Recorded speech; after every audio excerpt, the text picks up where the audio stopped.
हम लोग डिस्कस कर रहे थे अपना असाइनमेंट।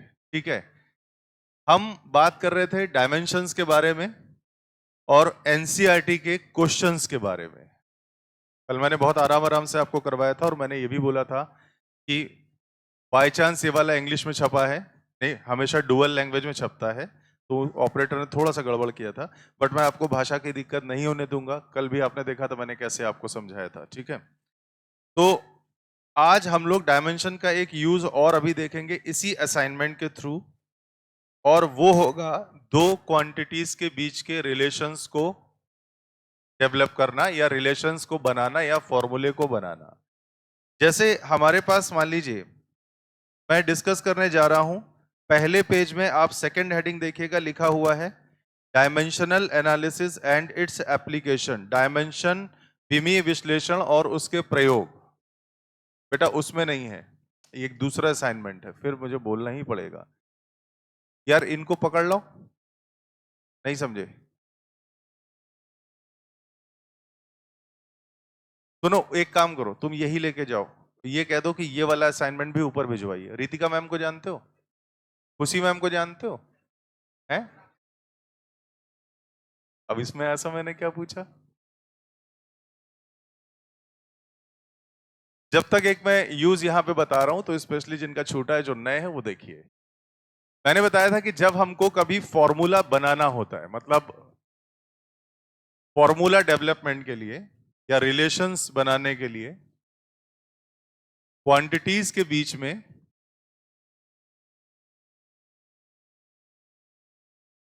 ये रिलेशंस या फॉर्मूला सबसे बढ़िया है फॉर्मूलाज बनाने के लिए।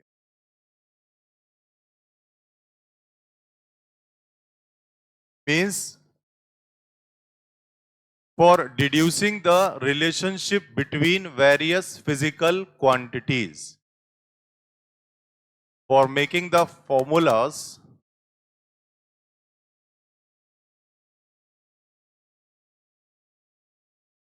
between different physical quantities।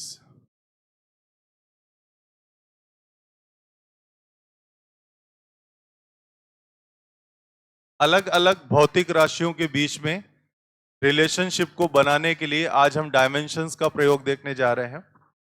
तो जैसे मान लीजिए हमारे पास कुछ क्वांटिटीज हैं। मान लीजिए किसी ने हमसे कहा कि हमारे पास एक क्वांटिटी है, मान लीजिए स्पीड। स्पीड को हिंदी में क्या कहते हैं? चाल। तो मान लीजिए हमारे पास स्पीड है, हमारे पास फोर्स है, फोर्स यानी बल, ठीक। हमारे पास एक्सेलरेशन ड्यू टू ग्रेविटी है,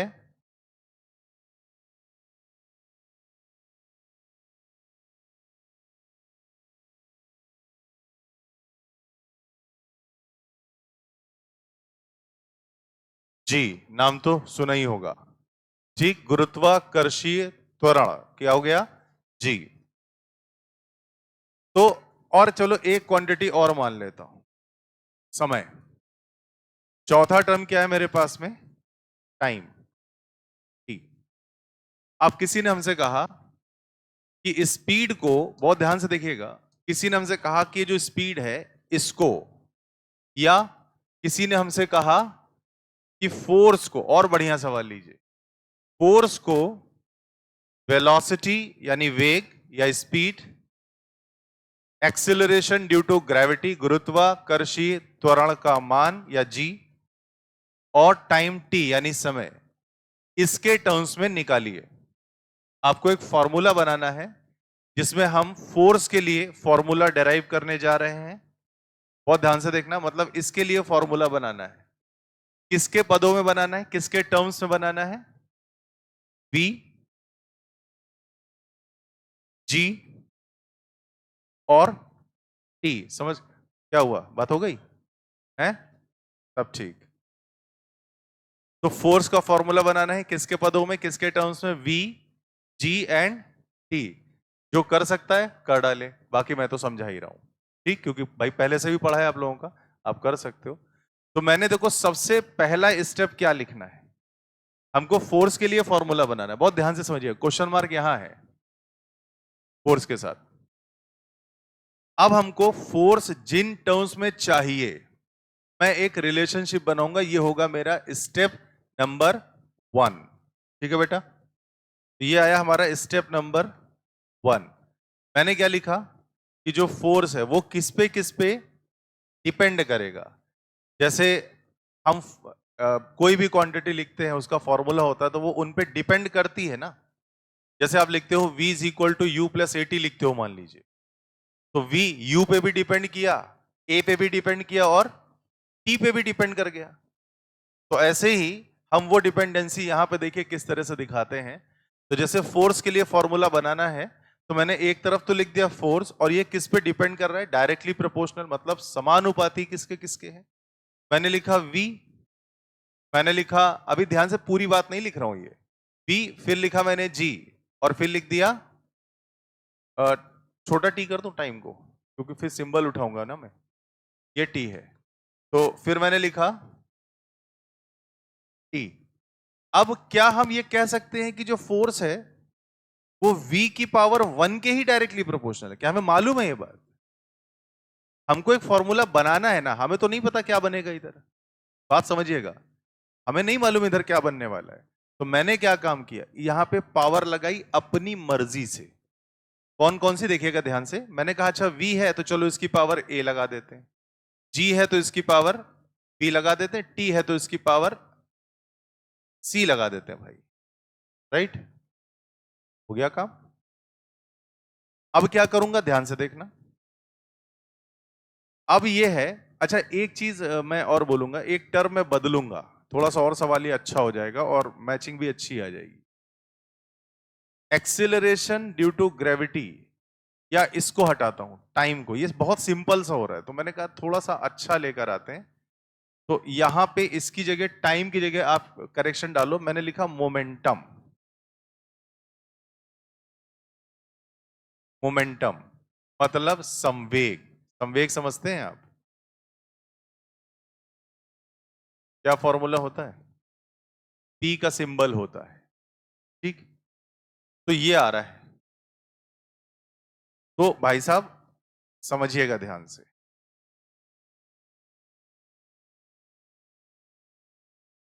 तो यहां तो F है, P की जगह क्या लगा दिया, P, और इसकी पावर क्या हो जाएगी, C। क्या पहला स्टेप समझ में आया? जिसका फॉर्मूला बनाना होता है, ध्यान से सुनना, जिसका फॉर्मूला बनाना होता है उसको लिखो डायरेक्टली प्रोपोर्शनैलिटी के साथ में, जिनके टर्म्स में बनाना है डायरेक्टली प्रोपोर्शनैलिटी के साथ में उनके मल्टीप्लाई, और एक एक की पावर ए बी सी लगा सकते। इतनी समझ गई बात? अब आगे बढ़ाते हैं सवाल को। इसका जो अगला स्टेप होगा वो ध्यान से सुनना। अगले स्टेप में कुछ खास नहीं है। अच्छा ये सबको मालूम है कि अगर हम कभी भी डायरेक्टली प्रोपोर्शनैलिटी का साइन हटाते हैं तो क्या लगाते हैं, कांस्टेंट लगा देते हैं। अब वो के लिख लो, ए लिख लो, बी लिख लो, कुछ भी लिख लो, ए बी तो नहीं लिखोगे क्योंकि यहां पावर है, तो किससे दिखा दोगे, के से ही दिखा दो।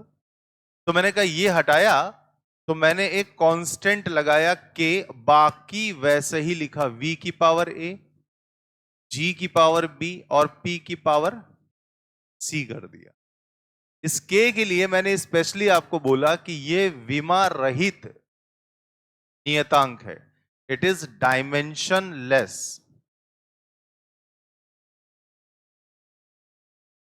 कांस्टेंट। क्या लिखा मैंने, हिंदी लिखो कि समझ जाओगे, विमा रहित नियतांक, बेटा कोई दिक्कत, डायमेंशन लेस कांस्टेंट है ये। ठीक, हिंदी लिख दूं, पक्का, श्योर, गुड। तो मैंने कहा ये डायमेंशनलेस कांस्टेंट है, विमा रहित नियतांक हो गया। अभी सुनिएगा बेटा ध्यान से, दो स्टेप समझ आए, पहले बताओ। पहला क्या किया, जिसको लिखना है एक डायरेक्ट प्रोपोर्शनैलिटी का फॉर्मूला अपने मन से लिख दो। भाई किस पे डिपेंड करवाना है, फोर्स को किस पे डिपेंड करवाना है, स्पीड पे, ग्रेविटी पे और मोमेंटम पी पर, मतलब वेग पर, त्वरण पर और संवेग पर, तीन चीजों पे डिपेंड करवाना था। ठीक बात। तो रिलेशन मुझे पता नहीं, वही तो बनाना है। रिलेशन मालूम नहीं मुझे। एनसीईआरटी वाले असाइनमेंट जितनों के पास नहीं है, अच्छा कितनी, वो कृपया हाथ उठाएं जो अभी मैं करा रहा हूं, जिसमें हर सवाल में एनसीईआरटी लिखा है पेज बाई पेज, 1 2 3। जो आज पहले दिन है उनको तो चाहिए ही होगा। एक कौन कौन था इधर से, 1 2 3 4 5 6 7 लोग, तुम्हारे पास 7 तो हो ही जाएंगे इसमें। 3 ही है ये, अच्छा हाँ कई सारे। तो ऐसे स्थान पे दीजिए जहां पर एक भी आपके पास ना हो। एक है, एक रोक लेना, इसी से फोटोकॉपी हो जाएगा। 2 दे दो, एक इन दोनों के बीच में छोड़ दीजिए। तुम लोग के पास है उस लाइन में? क्यों बेटा, उस लाइन में है। और कौन कौन था? तुम लोग के पास, दोनों के पास नहीं ना, एक इधर दे दो। बाकी अभी बेटा आ जाएगा, फोटोकॉपी होके ले लीजिएगा। ये बोतल दे दीजिए, किसकी गिरी है? ठीक है, अब इधर आ जाओ, इधर बैक करो, अभी अभी इधर बैक करो, उसको मत देखो। हमको फोर्स के लिए फॉर्मूला बनाना था, मुझे नहीं पता क्या फॉर्मूला बनने वाला है, तो मैंने क्या काम किया, सीधे लिखा डायरेक्ट प्रोपोर्शनल टू बी की पावर ए जी की पावर बी पी की पावर सी, मैंने ऐसा लिख दिया। इसमें कोई दिक्कत नहीं। अब डायरेक्टली प्रोपोर्शनलिटी हटती है तो क्या आता है, कांस्टेंट। कांस्टेंट कैसा है, डायमेंशनलेस, राइट। 2 स्टेप समझ गया बच्चा? 2 स्टेप सबको आ गया समझ में? तीसरे में एक प्रॉपर्टी इस्तेमाल होती है जिसमें हम लिखते हैं कि कोई भी फॉर्मूला अगर सही है तो उसमें लेफ्ट हैंड साइड का डायमेंशन राइट हैंड साइड के डायमेंशन से मैच करेगा या बराबर होगा। यह सवाल ये हुआ, मेरी बात समझ गया ना? अगर कोई सही फॉर्मूला है, करेक्ट इक्वेशन है, तो उसमें एलएचएस का डायमेंशन आरएचएस के डायमेंशन से मैच करेगा। तो अब हम देखो क्या करने वाले हैं। अब जिनके पास में बुकलेट है और जो आज पहले दिन आए हैं, वो तीसरे स्टेप के लिए मैं बोलूंगा थोड़ा सा रेफरेंस लीजिएगा। जैसे आप अगर अपनी पार्ट 1 जो बुकलेट मिली है, अगर आप इसको ओपन करोगे तो आपको कुछ क्वांटिटीज के डायमेंशंस मिलेंगे, बाकी के मैं यहां से बता भी रहा हूं। जरा टिक लगवा दीजिए इन बच्चों को, अगर आसपास आप बैठे हैं तो इनकी बुकलेट में टिक लगवा दो। कुछ फॉर्मूले पे मैंने मार्किंग करवाई थी, वो इंपॉर्टेंट है।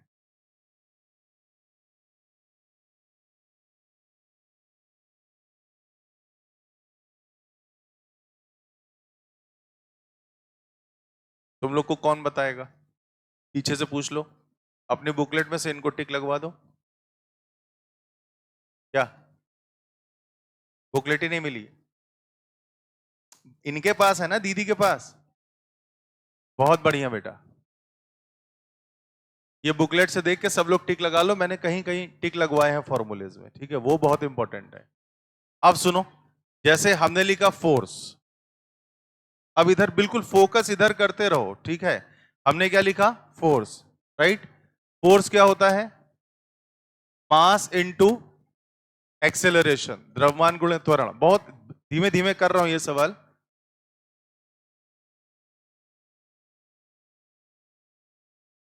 ये देखो इधर आओ, फोर्स क्या होता है, m इंटू ए, ये सबको मालूम होगा। मास की यूनिट अगर लिखते हैं किलोग्राम होती है, क्या ये मालूम है? जो आज फर्स्ट डे आए हो स्पेशली उनसे पूछूंगा। एक्सेलरेशन क्या होता है, मीटर पर सेकेंड स्क्वायर। इसको ऐसे लिख सकते हो, किलोग्राम मीटर सेकेंड की पावर -2 हो जाएगा। किलोग्राम का डायमेंशनल सिंबल होता है m, यानी कि मास, द्रव्यमान। मीटर का सिंबल होता है लंबाई, क्योंकि लंबाई को ही मीटर में नापा जाता है। और सेकेंड टाइम का, तो क्या फॉर्मूला बना, mlt -2। अब आप ध्यान दीजिएगा, जैसे मैंने लिखा एक्सेलरेशन मीटर पर सेकेंड, अगर ये गुरुत्वाकर्षण त्वरण है तब भी यही आएगा। तो एक्सेलरेशन मतलब, इसको यहां से कनेक्ट करके मैं दोबारा लिख रहा हूं, एक्सेलरेशन को क्या लिख सकते हो, lt -2। इसी तरह v की यूनिट क्या होती है, मीटर पर सेकेंड। मीटर किसको दिखाएगा? लंबाई को। सेकंड ऊपर जाएगा तो क्या हो जाएगा? -1 होगा ना, तो एल टी -1। ठीक। मोमेंटम यानी संवेग, लगे हाथ उसको भी निपटाओ। ये होता है m इंटू बी, होता है कि नहीं?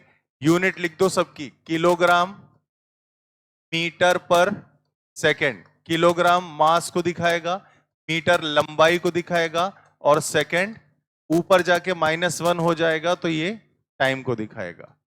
देखिए, जिसके भी डायमेंशन लिखें कृपया उसको इस तरह के डिब्बे के अंदर पूरी तरह से बंद कर दें, क्योंकि डायमेंशन लिखने का स्टैंडर्ड यही है। कोई क्वांटिटी अगर इस तरह के डिब्बे में बंद है, आप सीधे समझ जाना हमें उसका डायमेंशन ही डील करना है। इतनी बातें समझ में आई? ठीक। देखिए, ये काम स्पेशली उनके लिए कर रहा हूं जो आज फर्स्ट डे आए हो, ताकि कुछ दिमाग में जाए। ये समझ में आ गया? और दूसरी चीज, मैं अलग से बोलूंगा नहीं कि बेटा इसको लिख लो, समझ गए ना? आपकी स्वयं की जिम्मेदारी है, लिख लीजिएगा, और लिखोगे तो अच्छा रहेगा। ठीक है? पता है तो कोई बात नहीं, मालूम है कोई बात नहीं, मत लिखिए। नहीं पता है, जरा भी आपको दिक्कत है, आप तुरंत नोट्स बनाइए, क्योंकि नोट्स ही हमारे काम आते हैं बेटा। तो अब जो हमारे पास में क्वेश्चन था, एक था फोर्स जो एलएचएस में आ रहा था, स्पीड आ रही थी आरएचएस में, और क्या आ रहा था? मोमेंटम आ रहा था आरएचएस में, और ग्रेविटी आ रही थी ना। अब चलो इन तीनों का सवाल किया जाए। देखो तेजी से लिखो, जल्दी जल्दी करो।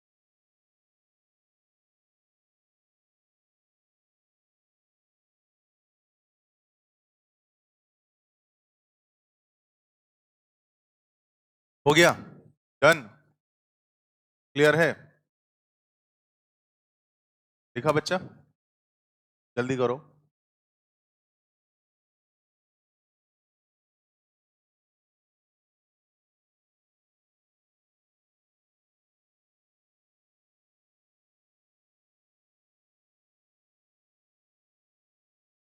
डन?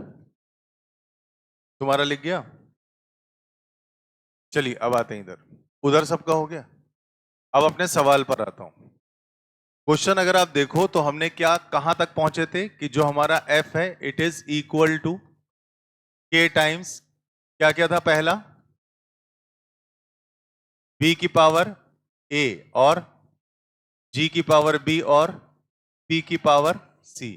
अब सबके डायमेंशन लिखने जा रहा हूं, देखना ध्यान से। K डायमेंशन लेस है ना, फोर्स का डायमेंशन क्या बताया? MLT-2, right? K dimension less है, मत लिखिए। BLT-1 की पावर A, G एक्सीलरेशन है ना, त्वरण है, मीटर पर सेकंड स्क्वायर अभी बोला था मैंने, तो ये हो जाएगा आपका LT-2 की पावर B, और मोमेंटम भी आप देखो दिखाया है, ये पढ़ा है एक्सीलरेशन LT-2, ये पढ़ा है फोर्स MLT-2, और ये पढ़ा है मोमेंटम, क्या लिखा है? MLT-1। तो ये हो जाएगा आपका MLT-1 की पावर C। इतनी बातें समझ आई? अब ये तो एक साथ लिखा ही है MLT, उधर भी MLT का फॉर्म सेट करो। MLT कैसे सेट करोगे देखना। एक ब्रैकेट शुरू करो, सबसे पहले लिखो M। अब इसमें देखो है क्या? नहीं। इसमें देखो क्या है? नहीं। इसमें है। कितने पावर के साथ है? तो M की पावर C। अब देखो L, तो L ये लगाया, पहले में मिला, कितनी पावर के साथ है?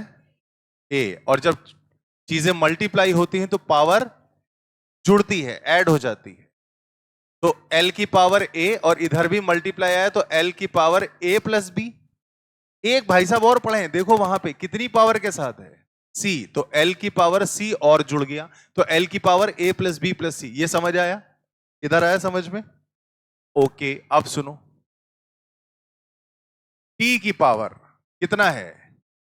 माइनस A, T की पावर -2B और -C, डिब्बा बंद।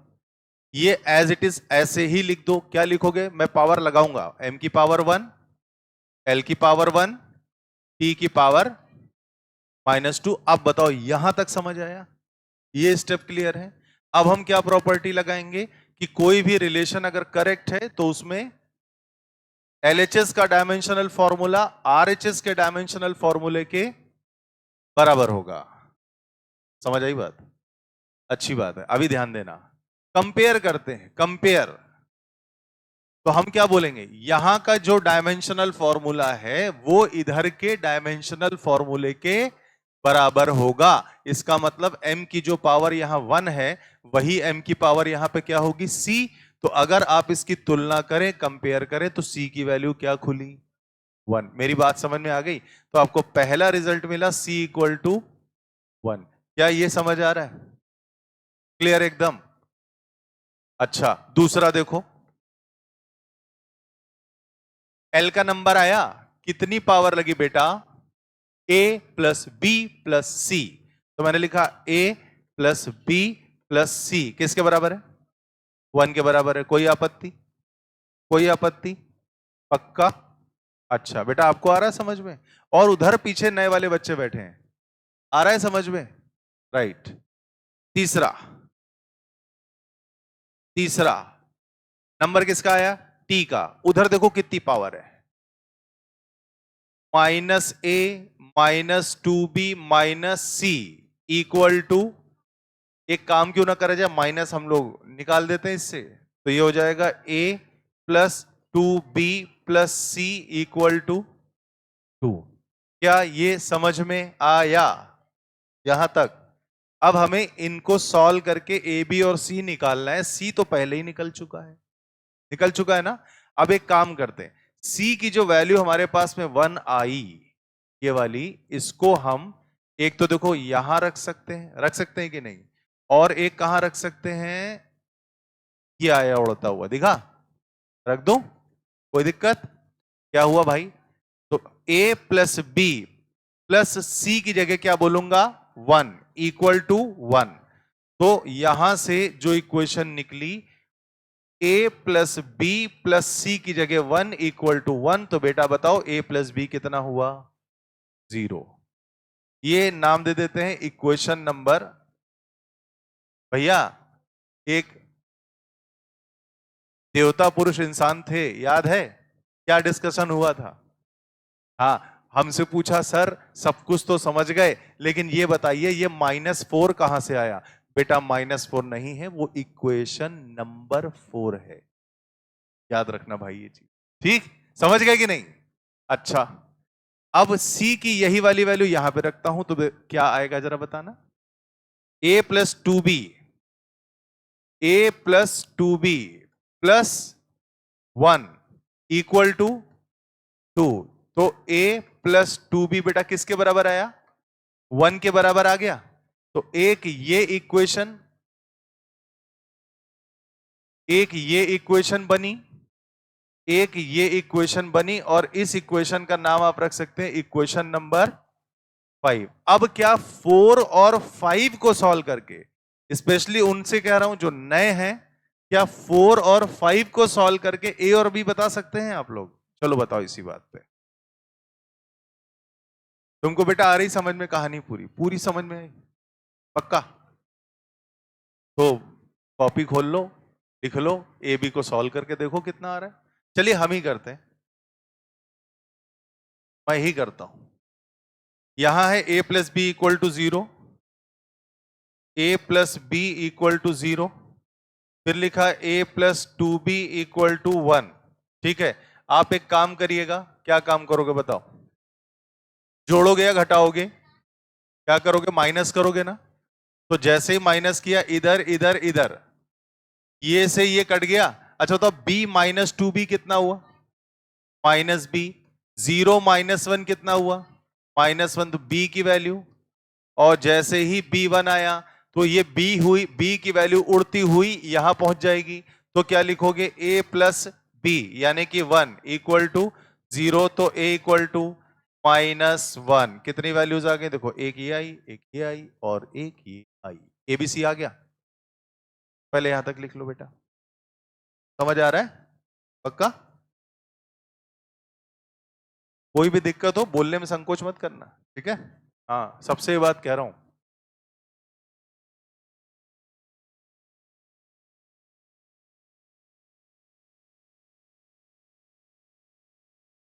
सही था?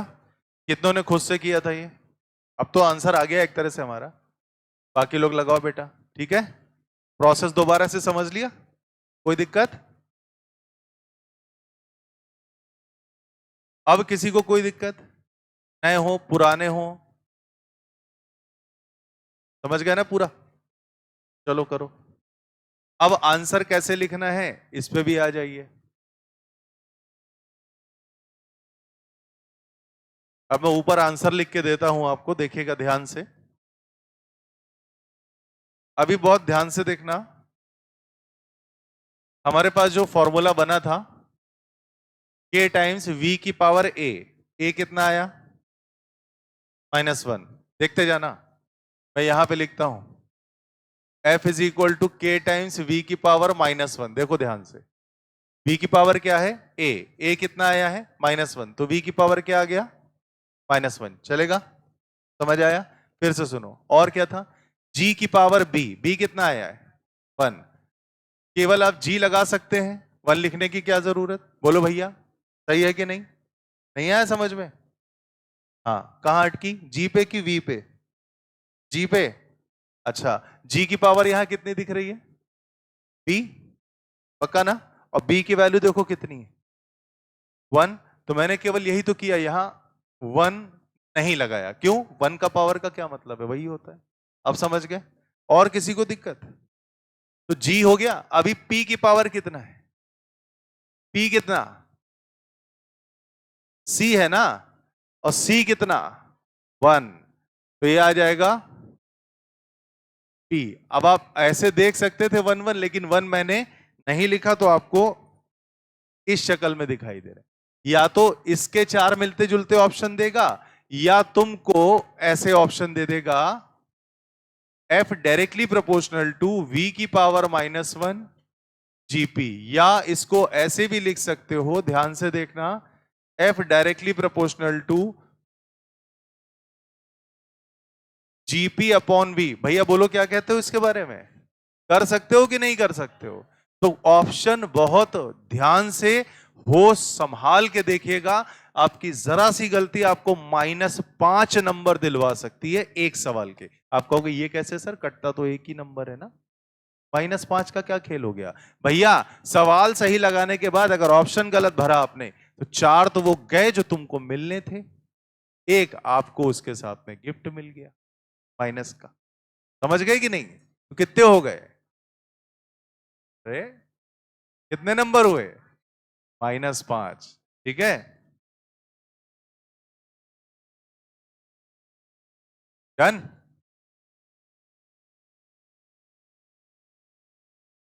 अब बताओ, अब फिर पूछ रहा हूं, अब तो पूरा सवाल यही है ही आपके पास में। हमको क्या चाहिए था? हमको फोर्स चाहिए था किसके किसके पदों में?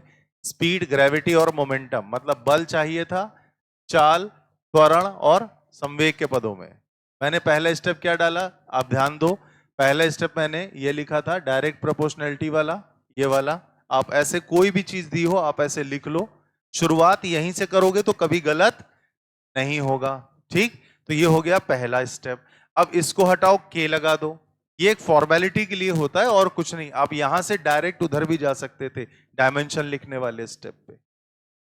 दूसरा ये लगाया, कोई दिक्कत है बच्चे? कोई प्रॉब्लम नहीं। अब सुनो, अब बचा तीसरा। तीसरे में क्या लगाना है?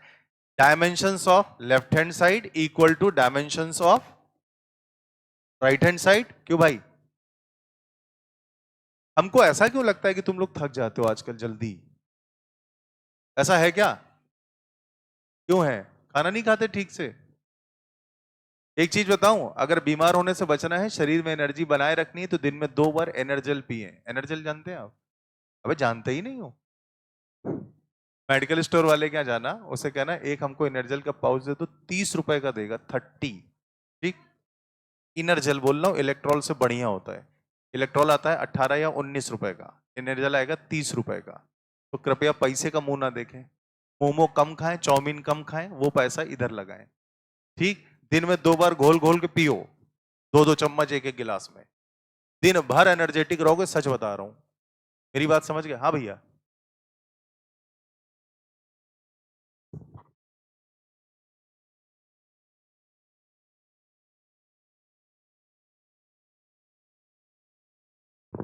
हाँ, मेरी बात समझ में आई? तो क्या पीना है तुमको?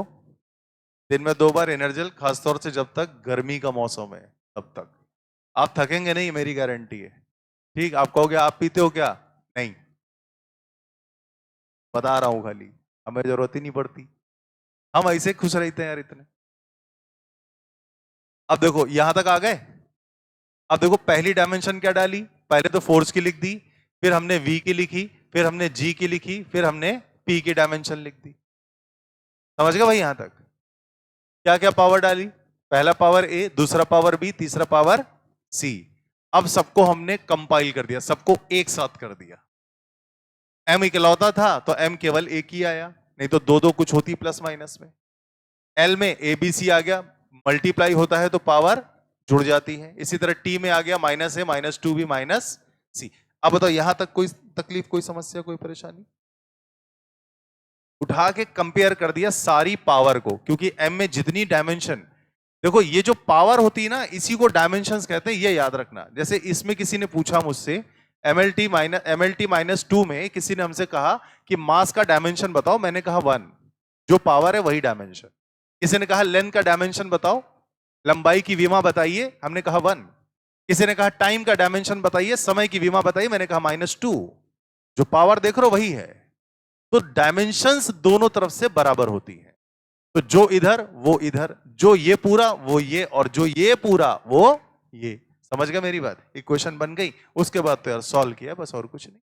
सी सबसे पहले निकला तो सी इधर रख दिया, ए बी सॉल्व कर दिया, काम खत्म। अब बताओ किसी जीवित प्राणी को कोई दिक्कत तो आया समझ में? पक्का? आपको, आप दोनों को इधर, और एक नया प्राणी और था, ये आया बेटा समझ? तब सही है। लिख गया सब? आखिरी तक नोट हो गया? तीनों ऑप्शन लिखे आपने, किस किस फॉर्म में पूछेगा वो लिखा? अब आता हूं शीट पर, और इसी के जैसा मिलता जुलता आपको एनसीईआरटी का सवाल देता हूं। देखिए एनसीईआरटी आपके लिए बिल्कुल ब्रह्म ज्ञान है, समझ गए ना? ब्रह्म ज्ञान समझते हैं? अगर आप कर ले गए, आप सिलेक्ट हो गए, बहुत आराम से हो गए, क्योंकि उसी से ही पेपर बनता है ऑलमोस्ट पूरा।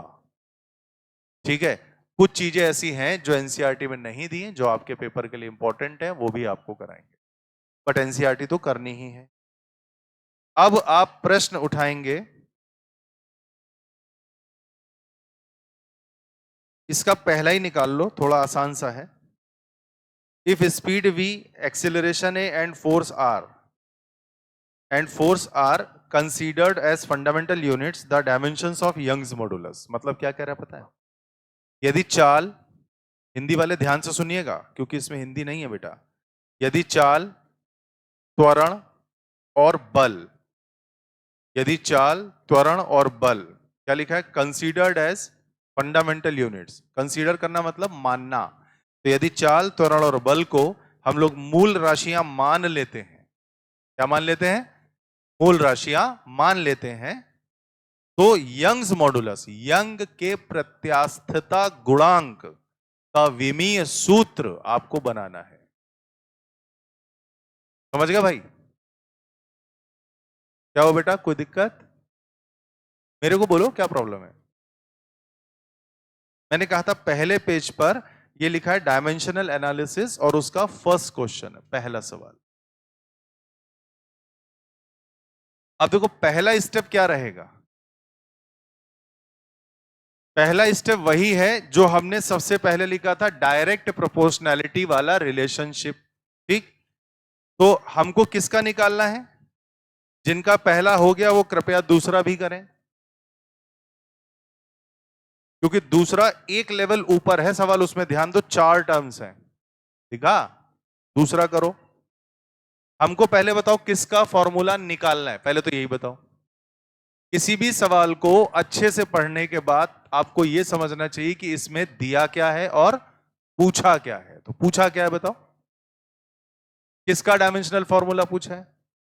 यंग्स का पूछा है ना, मॉडुलस का।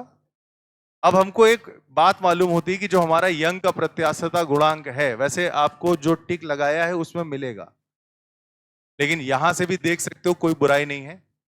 क्या लिखते हैं हम लोग? स्ट्रेस अपॉन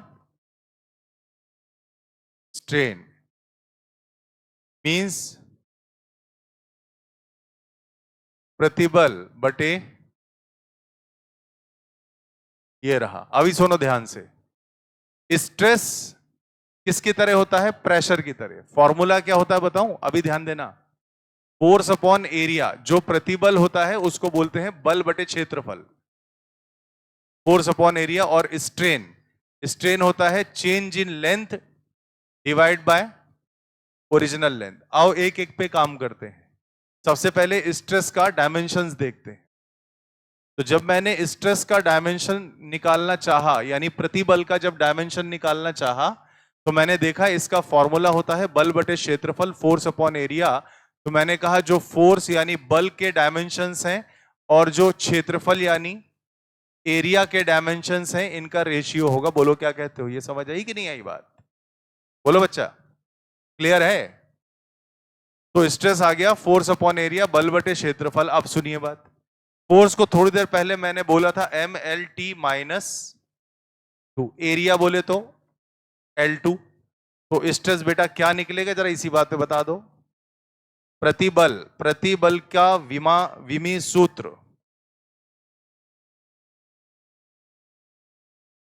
M तो वैसे ही टिक गया, कुछ है नहीं डिस्टर्ब करने वाला।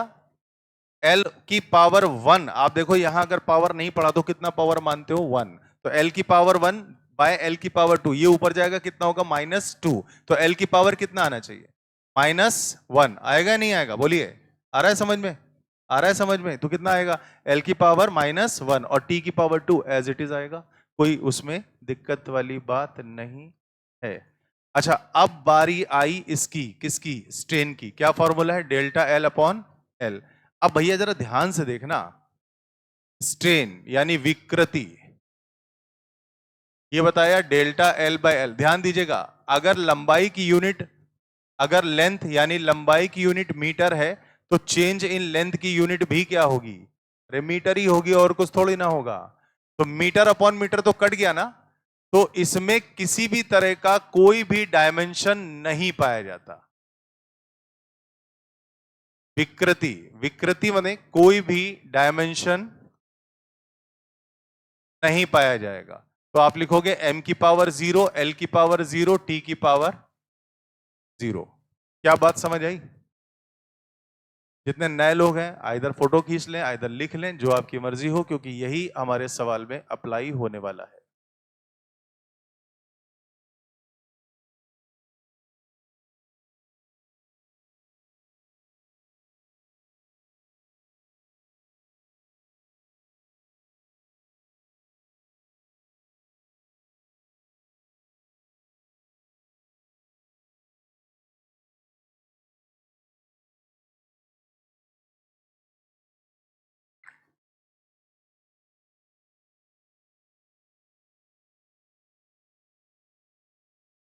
कितना लिख गया?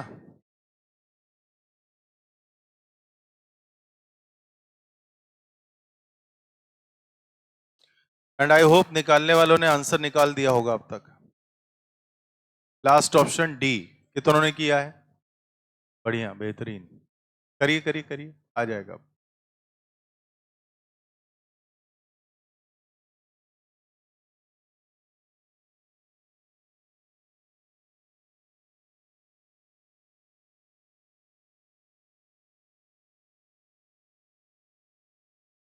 हो गया? लिख गया सबका? अब आइए अपने क्वेश्चन पर। हमको किसका निकालना था? Young's modulus. डायमेंशन पड़ी हुई है, देखो यंग मॉडुलस की। अब अगर लिखनी पड़ जाए डायमेंशन, तो क्या लिखते हो? स्ट्रेस का डायमेंशन यानी प्रतिबल का डायमेंशन एंड स्ट्रेन, विकृति। क्या कहते हो भाई? और स्ट्रेस तुमको मालूम है कितना निकाला अभी अभी? कहां गया? ये रहा, दिखा। ml-1 T-2, ml-1 T-2, ये क्या आ गया? स्ट्रेस। ठीक, और स्ट्रेन तो बेटा 0 ही था, मतलब आपने ये लिखा ml-1 T-2 divide by m0 L0 T 0। तो जो 0 है वो तो अपने आप ही 1 1 1 हो गया ना, खत्म हो गई कहानी। केवल ऊपर ऊपर वाला बचेगा। क्या इतना हो गया पहले बताओ। अब आता हूं क्वेश्चन पे। ठीक, अब आता हूं सवाल पे। सवाल में क्या कह रहा है? क्वेश्चन में कह रहा है speed v, acceleration a and force r considered as fundamental unit. कहता है चाल, त्वरण और बल, इसको आप मूल राशियां मान लीजिए। तब आपको यंग के प्रत्यास्थता गुणांक का विमीय सूत्र ज्ञात करना है। क्या हमारे हिंदी मीडियम वाले जितने स्टूडेंट हैं, क्या सबको यह क्वेश्चन समझ आया? बोलिए बेटा। हो गया? बहुत बढ़िया। सवाल सबको आ गया समझ में? क्लियर है? आगे चले, अब सॉल्व करें। चलिए आइए देखते हैं। अच्छा बताइए, पहला स्टेप क्या होगा? पहला स्टेप होगा, सवाल नंबर कौन सा था? पहला ही है ये, कि जो y है वो किस पे डिपेंड कर रहा है। यही लिखा था मैंने इस तरह से, याद है? क्या लिखोगे भाई? सबसे पहले आप लिखो v की पावर a। दूसरा क्या है? एक्सेलरेशन, a की पावर b। तीसरा क्या है? फोर्स, f की पावर c। इतना हो गया? क्लियर है?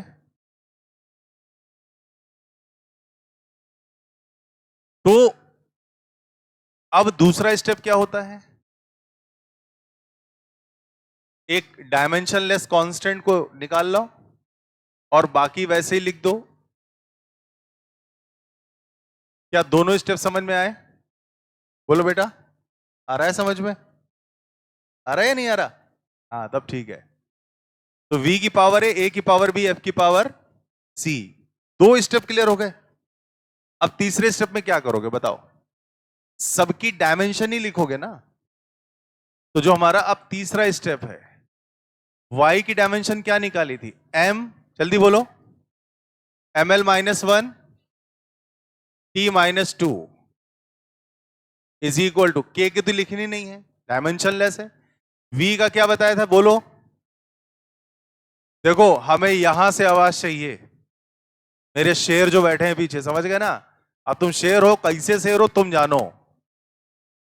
सही कि नहीं? क्योंकि आवाज मालूम है आती कहां से? आवाज आती है यहां से। और भाई साहब जब कहा बुलंद, यहां से भी बुलंदी आती। तुम काहे ढीले पड़ जाते हो भाई? हैं? समझ गए? हाँ, चलो बताओ इसी बात पे। v का डायमेंशनल फॉर्मूला क्या बताया था? LT-1 की पावर a बताओ क्या बताया था? वेरी गुड, LT-2 की पावर b। और बेटा f क्या था? MLT-2 की पावर c। ये हुई कोई बात? समझ गए? हाँ। अबे बैक बेंचर जो होते हैं ना, बहुत स्पेशल होते हैं, सही बता रहा हूं, सीरियसली, मजाक नहीं कर रहा। आइए अब जरा अरेंजमेंट बनाया जाए। इसको तो एज इट इज लिख ही देता हूं पहले, M1L-1T-2। अब देखो, आपको तो जितने भी बड़े साइंटिस्ट हैं या हुए हैं, जिनका भी नाम आप मन में सोच लो, ठीक, वो सारे बैक बेंचर्स थे। कोई ऐसा नहीं था, मतलब मैं तुम लोग को क्रिटिसाइज नहीं कर रहा कि सर अब क्या हम अभी कल से क्या सर हम ही लोग पीछे बैठे क्या जाकर, मतलब मैं ये नहीं कह रहा, एक बात बता रहा हूं, ठीक है ना? तुम लोग ये ना सोचो यार कि मतलब हम कैसे करेंगे क्या होगा, बस ये सोचो जितने फेमस पर्सनालिटीज हुई हैं वो सारे बैक बेंचर थे। आप चाहे न्यूटन को ले लीजिए, आप चाहे आइंस्टीन ले लीजिए, आप चाहे किसी की भी हिस्ट्री पढ़ना, वो बैक बेंचर ही था। मैं भी था। अबे मैं भी था। तुम लोग कोई रिस्पॉन्सिबल, अच्छा ठीक है हो गए कोई बात नहीं। आओ अच्छा भाई इधर आ जाओ। हाँ सुनो, अब देखो क्या लगा है, एम पड़ा है, एम की पावर कितना है? सी। तो m की पावर c। फिर से सुनना भाई, अब m तो कहीं है नहीं, ढूंढो। अगला क्या है यहाँ पे? l। इधर क्या चाहिए? l। तो l में पहला कितना दिखा? Power a। दूसरा बताओ? प्लस में आएगा। तीसरा बताओ? Plus c। Very good. t, t का पहला पावर -a, t का दूसरा पावर -2b, t का तीसरा पावर -2c, बंद कर दिया डिब्बा। क्या गई तो भैया, कंपेयर करिए, कंपेयर c की वैल्यू 1, पहला लिखो c की वैल्यू, सबसे पहले तो यही मिल गया भाई। अब देखो ध्यान से, a plus b plus c equal to -1, a plus b plus c equal to -1, ये दूसरी इक्वेशन आ गई। तीसरा ध्यान दो, -a -2b -2c equal to -2, तो ये आ गया तुम्हारा तीसरा, -a -2b -2c equal to -2, minus खा जाओ इसका तुम, क्या हुआ, a plus 2b plus 2c equal to 2, बोलिए। अभी c को 1 रख सकते हो, तो c को 1 रखो इसमें और c को 1 रखो इसमें, समझ गए। a प्लस बी में आएंगे सब, कर दिया जाए, क्या दिक्कत है। तो मैंने कहा a प्लस बी प्लस 1, सी की वैल्यू उड़ती हुई कहां आई, यहां पे a प्लस बी प्लस 1, तो a plus b plus 1 equal to 1, तो बेटा a plus b equal to, एक ये मिली इक्वेशन नंबर 4 मिली। और एक बताओ यहां से अच्छा क्या बनेगी, फाइनल बताओ इसी बात पे, क्या हुआ, -1 है, हाँ -1, तो ये भी चेंज हो गया, कितना आया, -2। अब सुनो, अब ये वाली बताओ जरा, ये सी महाराज उड़ते हुए आए, यहां सेट हो गए, तो a plus 2b plus 2 equal to 2, सही है ना। तो a plus 2b plus 2 equal to 2, तो बेटा a plus 2b equal to 0, ये आ गया पांचवा। अभी क्या आप सॉल्व कर सकते हो इन दोनों को देख के, बोलो, करके दिखाओ अच्छा इसी बात, हम भी तो जाने कैसे कैसे सॉल्व कर ले।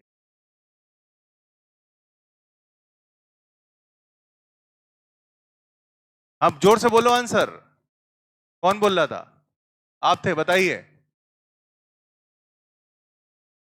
b इज इक्वल टू +2 और a इज इक्वल टू -4, आ रहा है, आ रहा है, गुड। तो इन दोनों को सॉल्व किया, आप देख लीजिए, मैं सॉल्व भी कर देता हूं आपके लिए। तो a plus b equal to -2 and a plus 2b equal to 0। आप इसको माइनस करेंगे तो ये माइनस, ये माइनस, ये माइनस, तो a कट गया, ये आ गया 0, ये आ गया -b, ये आ गया कितना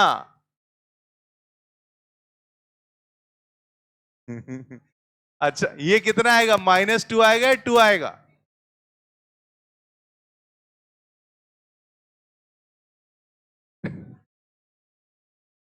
प्लस आएगा। ये मालूम है कैसे लिखा है, ये ऐसे लिखा है, ऊपर देखना, -2 -0 is equal to how much, यही तो है भाई, -2 -0 इज इक्वल टू कितना, -2, समझ गया ना। तो b की वैल्यू क्या आ गई बेटा, 2। अभी कोई डाउट है किसी को, जो साइन में गलती कर रहे थे, कोई डाउट नहीं। अब सुनो, अब जब बेटा b आ गया 2, तो b कूद फांद के उड़ गिर के यहां पे सेट होगा, बोलिए। तो a is equal, a plus 2 into 2 यानी a प्लस 4 इक्वल टू 0, तो a कितना, -4। चारों वैल्यूज लिखी आप लोगों ने, चारों वैल्यूज लिखी आप लोगों ने, आप लोगों ने बेटा इधर, तो मैं डायरेक्ट लिख दूं, a इज इक्वल टू -4। अब तुम्हें आंसर लिखना है, देखो आंसर मैं ऊपर ही लिखूंगा क्योंकि नीचे तो स्पेस मैंने छोड़ा नहीं। तो अब जब मुझे आंसर लिखना है तो आप जरा ध्यान दीजिए, क्या लिखेंगे हम, या तो लिख सकते हो y is equal to k times, ध्यान देना बेटा, b की पावर a कितना, -4, क्या लिखूंगा, b की पावर -4, फिर a की पावर b, b है 2, तो a 2, और f की पावर c है 1, केवल आप क्या लिख देंगे, f1 लिख दो या f लिख दो, कोई दिक्कत, या इसको ऐसे लिख सकते हो कि y directly proportional to b की पावर -4, a की पावर 2, f, बोलो भैया कोई ऑप्शन मैच हुआ, लास्ट वाला। अच्छा, कितनों ने खुद से लगाया, ये हुई कोई बात? अब बेहतरीन, एक नंबर। इसी बात पे हम लोग सॉल्व करेंगे सवाल नंबर 2। हाँ, कर मैंने दिया था सवाल तो करने वालों ने कर लिया। मुझे खुशी हो रही कि जो कुछ नए बच्चे ऐसे हैं जो बराबर से सॉल्व कर रहे हैं भाई साहब, बहुत बढ़िया है, अप्रिसिएशन। देखिए दूसरा सवाल, the dimensions of stopping potential, dimensions of stopping potential. Booklet 1 खोल लीजिए जो नए बच्चे हैं, बुकलेट 1 खोल लीजिए जो नए बच्चे हैं, और उसमें देखिएगा डायमेंशनल फॉर्मूलेस पड़े हुए हैं, दिख रहे हैं? बहुत सारे दिए मैंने आपको, बहुत सारे दिए हैं, टिक लगा लिए हैं। तो सेकंड पेज पे जहां फॉर्मूले आप देखिए लिखा हुआ है इलेक्ट्रिसिटी, हिंदी में देखेंगे तो लिखा हुआ है विद्युत। मिला आपको? मिला कि नहीं बेटा? अरे हाँ ना, कुछ तो बोलो। हाँ तब सही है। जैसे पहला इसमें आप देखो ध्यान से, स्टॉपिंग पोटेंशियल मिला। स्टॉपिंग पोटेंशियल में हम देखेंगे इलेक्ट्रिक पोटेंशियल, ऊपर से चौथा नंबर है इलेक्ट्रिसिटी में potential. Stopping potential is electric potential. Photo electric effect में एक स्टॉपिंग पोटेंशियल होता है, वो इलेक्ट्रिक पोटेंशियल ही होता है। तो हम डायमेंशन किसकी निकालेंगे? इलेक्ट्रिक पोटेंशियल, और वहीं पर छोटा छोटा आप स्टॉपिंग पोटेंशियल भी लिख लें। ठीक, नहीं भी लिखते हो तो कोई दिक्कत नहीं है। अरे पोटेंशियल पोटेंशियल मैच हो रहा है, पोटेंशियल का मतलब विभव होता है, याद रखिएगा। इलेक्ट्रिक पोटेंशियल वैद्युत विभव, स्टॉपिंग पोटेंशियल, इसका स्टॉपिंग का मुझे हिंदी नहीं ध्यान आ रहा, बट पोटेंशियल मींस विभव ही होता है, राइट? कोई बताएगा? आप तो हिंदी मीडियम काफी सारे लोग हो, स्टॉपिंग पोटेंशियल को हिंदी में क्या कहते थे? विरोधी विभव, निरोधी विभव। लिख लीजिएगा नाम, निरोधी विभव। ठीक है।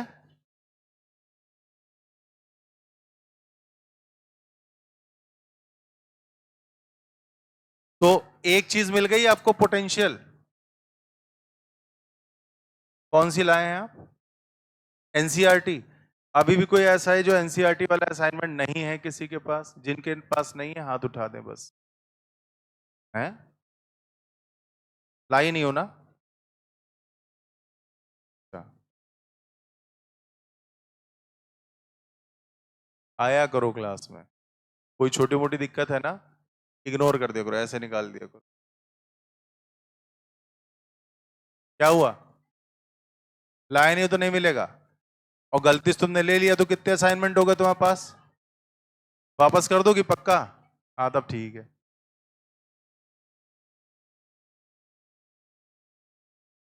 देख लो, गलती से वापस अगर नहीं किया तुमने, 2 असाइनमेंट मतलब 2 साल तो लग ही जाएंगे फिर सिलेक्शन। बाकी आप समझे। हाँ भाई, तो आपको इलेक्ट्रिक पोटेंशियल मिल गया, मिला या नहीं मिला? अभी देखो और कौन कौन से टर्म है। Dimensions of stopping potential v naught in photoelectric effect in the units of, क्या लिखा है? Planck constant. ये मैंने आपको बताया भी था वैसे। इलेक्ट्रिसिटी के ऊपर वाली टेबल पे ही देखिएगा, पहला लिखा है कोफिशिएंट ऑफ थर्मल कंडक्टिविटी के, हिंदी में लिखा ऊष्मा चालकता गुणांक, स्टीफन कांस्टेंट, स्टीफन नियतांक, वीन्स कांस्टेंट, वीन नियतांक, प्लैंक कांस्टेंट। मिला है नहीं? बोलो बेटा। प्लैंक कांस्टेंट, प्लैंक नियतांक, क्या है डायमेंशन? m1 l2 t-1। और देखो इस सवाल में कौन सा टर्म यूज हुआ है? Speed of light. भैया स्पीड ऑफ लाइट का मतलब क्या है? स्पीड ही तो है। तो LT-1 अभी अभी किए भी हो तो लिखने की भी जरूरत नहीं है। आगे देखो और कौन यूज हुआ? ग्रेविटेशनल कांस्टेंट जी। ठीक, ग्रेविटेशनल कांस्टेंट जी। मैं इसका डायमेंशनल फॉर्मूला लिख दे रहा हूं क्योंकि जितनी देर मैं ढूंढूंगा ना उतनी देर में मैं लिख दूंगा, नहीं है ना? मैंने वैसे क्लास में डिराइव करवाया था ये, और 2-2 3-3 बार करवाया है। देखिए ग्रेविटेशनल कांस्टेंट जी, आपको जरूरत पड़ेगी इस सवाल में, आप लिख सकते हैं बेटा, ध्यान से देखो। आप लिखोगे ग्रेविटेशनल कांस्टेंट जी, इसको इंग्लिश में कहते हैं यूनिवर्सल ग्रेविटेशनल कांस्टेंट, हिंदी में कहते हैं सार्वत्रिक गुरुत्वाकर्षण नियतांक।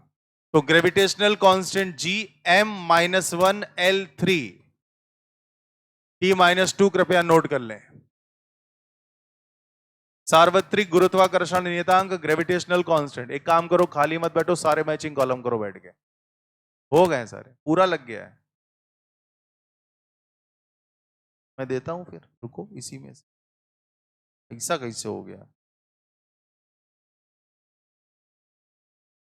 ये तो मेरे नाकाबिले बर्दाश्त है, सारे कैसे लगा लिए? ये लगा है न्यूमेरिकल टाइप क्वेश्चन, वो भी हो गए सेकंड क्वेश्चन में। अभी चलो इसी की बात देख लेता हूं। मिस प्रिंटिंग है, चलो देखते हैं, देखता हूं। ये करो सारे असर्शन रीजन। सही कैसे है ये कैसे पता चलेगा? असर्शन रीजन है स्टेटमेंट,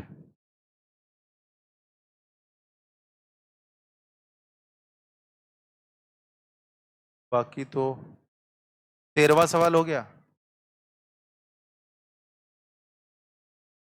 13वां नहीं लगा, इसका मतलब नहीं याद होता। हाँ भाई हो गया है, बैठो चुपचाप। फिर जो नहीं आता है फिर वो हम क्लास के बाद अलग से बता देंगे। हाँ भैया सुनिए, अब हमको निकालना क्या? डायमेंशंस ऑफ स्टॉपिंग पोटेंशियल निकालना है। एक काम करो, पहला स्टेप क्या होता था?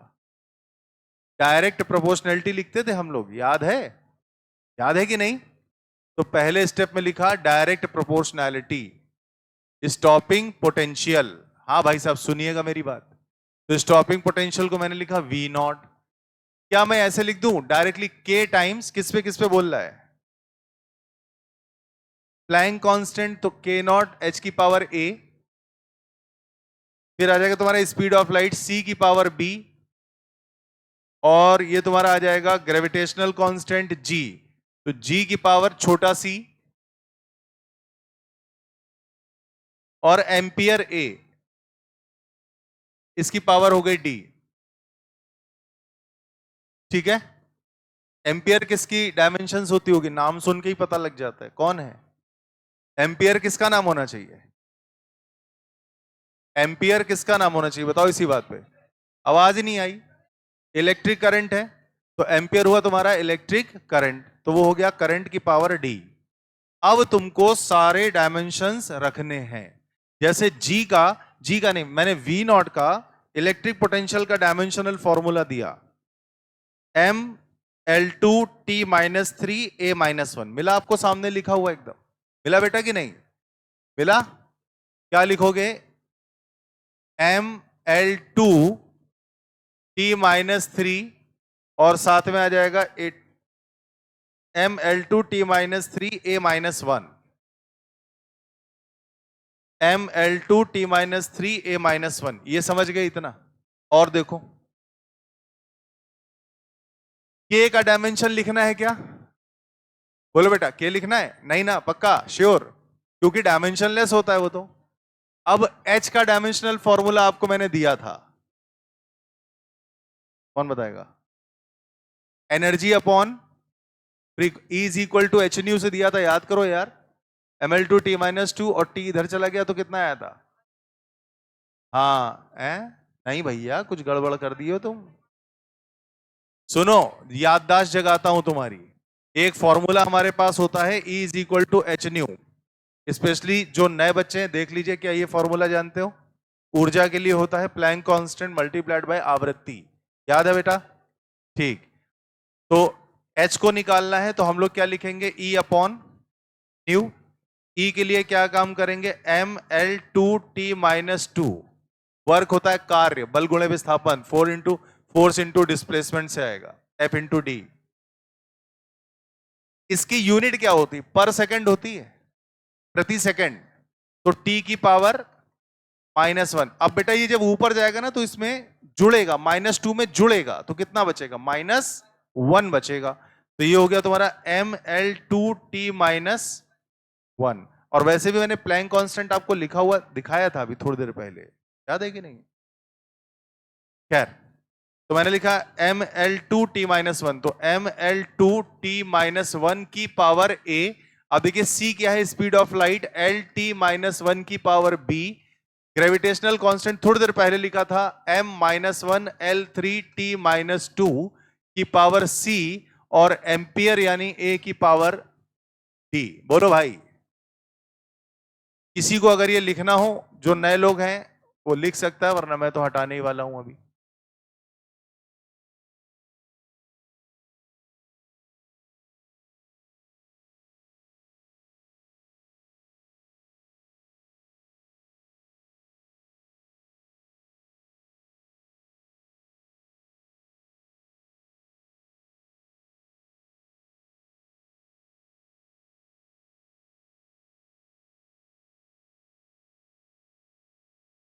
इतना लिख गया अलग से, क्या ये हटा सकता हूं मैं? बेटा इधर हटा दूं, ये लिख लो।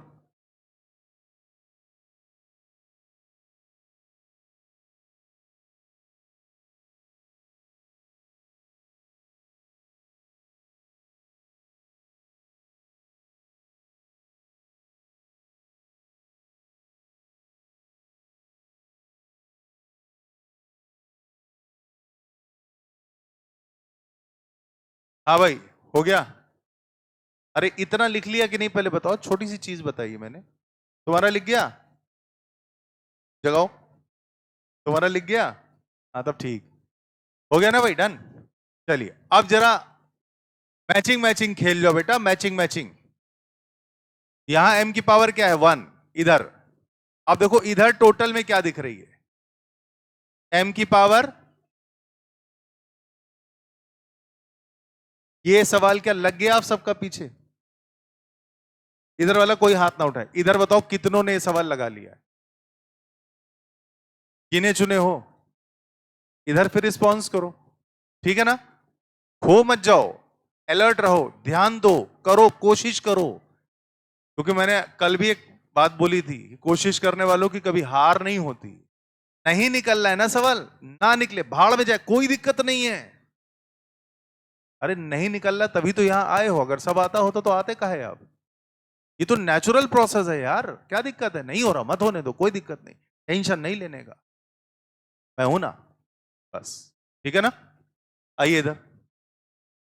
अब देखो m की पावर कितनी दिख रही है, ए। बस सीखने की जो इच्छा है वो मत मरने देना कभी। और देखो m क्या यहां दिख रहा है, यहां कितना, माइनस c। ये हुई कोई बात? क्लियर है बेटा? अब देखो m के बाद किसका नंबर आया, l का। l की power 2a plus b, very good, और प्लस 3c, बहुत बढ़िया, और हाँ ये नहीं, उसके अलावा अब कितना, t। t की power minus a minus b minus 2c, बहुत बढ़िया, और a की पावर d। चलो इसी जोश को देखते हो आज एक अनाउंसमेंट कर रहा हूं तुम्हारे लिए, पूरा साल पड़ा है, चाहो तो करके दिखा देना। बोलो कुछ, अपनी तरफ से करूंगा, पर्सनल जो करूंगा, कोचिंग से एक पैसा नहीं लूंगा, ठीक? कितने लोगों ने कानपुर के 2 होटल्स हैं, एक है लैंडमार्क, नाम सुना है? अबे यस सर मुंह से नहीं करना है, हाथ उठाना है, और ये नहीं दिखाना है, पूरा हाथ उठाना है। कितनों ने सुना है लैंडमार्क? इतने लोग हैं, जो कानपुर के नहीं है शायद उन्होंने ना सुना हो, ठीक। एक होटल और है, विजय इंटरनेशनल, जिसको विजय विला के नाम से हम पहले जानते हैं। ये कितनों ने सुना है? ठीक है, आपको कभी मौका मिले, अगर आप जैसे नहीं देखा है, कभी मौका मिले तो काकादेव से सीधा बैटरी रिक्शा मिलेगा लैंडमार्क तक, ठीक है? पकड़ लेना, खाली होटल देख के आना या विजय विला देख के आना। अब सुनो क्या कहना चाह रहा हूं, आप में से जितने लोग, बहुत ध्यान से सुनते जाना क्या बोल रहा हूं, मुझे 600, पैसा लगेगा तो थोड़ा अच्छे नंबर बोलें, है ना? मुझे 650, ज्यादा बड़ा टारगेट नहीं दिया है, दिया क्या मैंने? नहीं दिया ना? 650 के ऊपर लाके दिखा दीजिए। 651 से काउंटिंग करूंगा, 650 से नहीं करूंगा। 650 के ऊपर लाके दिखा दीजिए, आपको एक ग्रैंड पार्टी मेरी तरफ से है जी।